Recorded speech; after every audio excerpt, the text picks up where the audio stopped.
राष्ट्र के 76वें गणतंत्र दिवस के सांस्कृतिक कार्यक्रम के आयोजन के अवसर पर मंचस्थ हमारे अनुजवत डॉक्टर अनुराग शुक्ला जी, उनके सहयोगी प्रवक्ता साथी, इस संस्थान के हमारे सभी विद्वान, अनुभवी और कर्मठ प्रवक्ता बंधुओं, बहनों और सम्मुख उपस्थित मेरे प्यारे प्रशिक्षुओं, आज सर्वप्रथम मैं आप सभी को गणतंत्र दिवस के 76वें आयोजन या पर्व की हृदय से हार्दिक बधाई देता हूं। आप सभी को इस अवसर पर सुबह से ही बहुत अच्छे कार्यक्रम आयोजन करने का अवसर मिला और इन कार्यक्रमों के माध्यम से, प्रस्तुतियों के माध्यम से हमारे आपके अंदर जो उत्साह, जो एक नई ऊर्जा और जो कुछ कर दिखाने का जज्बा जागृत हुआ है, उसे आजीवन बनाए रखें, ये मेरी आपसे शुभकामना के साथ अपेक्षा भी है। उत्तरोत्तर हम विकास की ओर बढ़ते चले जा रहे हैं। हमारा राष्ट्र संपूर्ण भूमंडल में अपने अस्तित्व को प्रदर्शित करता हुआ आज सबकी नजरों में श्रेष्ठतम भारत के रूप में देखा जा रहा है। लेकिन हमें अपने अतीत को नहीं भूलना चाहिए।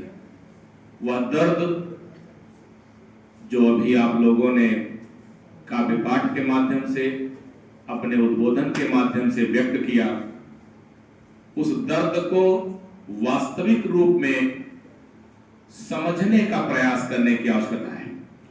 सभागार में अभी तमाम बेटियां हमारी अपने काव्य पाठ के माध्यम से उस काल के सचित्र चित्रण का वर्णन कर रही थी जब हमारा राष्ट्र दास्ता की जंजीरों में जकड़ा हुआ था।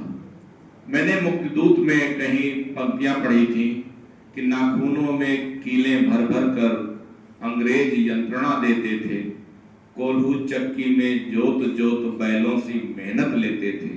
अभी राय साहब ने बताया, आपने सुना कि न मालूम असंख्य भारतीय दासवत जीवन जी रहे थे। तो उन यंत्रणाओं से मुक्त कराने के लिए हमारे पूर्वजों ने, हमारे राष्ट्र के उन सपूतों ने जो बलिदान दिए, उनकी भी तमन्ना यह रही होगी कि खुश रहो अहले वतन, हम तो सफर करते हैं। तो उन्होंने खुश रहने का हमको शुभाशीष दिया। लेकिन विडंबना इस बात की है, जिसको मैं अक्सर महसूस भी करता हूं पूरे समाज को देखकर, पूरे राष्ट्र को देखकर, कि हम जहां एक और भौतिक समृद्धि की ऊंचाइयों को तो छूते चले जा रहे हैं, हम उस उत्तुंग शिखर पर पहुंच गए हैं ज्ञान, विज्ञान और आर्थिक समृद्धि के क्षेत्र में, लेकिन हमने अपने अतीत को भुला दिया है। प्यारे बच्चों, हमारा अतीत, हमारा इतिहास ही हमें सन्मार्ग पर चलने की प्रेरणा देता है। लेकिन जब व्यक्तिगत जीवन में उसको ढालने की बात आती है तो हम असहज हो जाते हैं, हमारे कदम तो पीछे चले जाते हैं, क्योंकि वहां पर हम स्वांतः सुखाय की भावना को आगे कर देते हैं। हमें लगता है कि हम सुखी तो सारा संसार सुखी। नहीं, अभी आपने कहा ना कि हम पूरे भूमंडल के सुख, समृद्धि और उत्तम स्वास्थ्य की कामना करने वाले लोग हैं।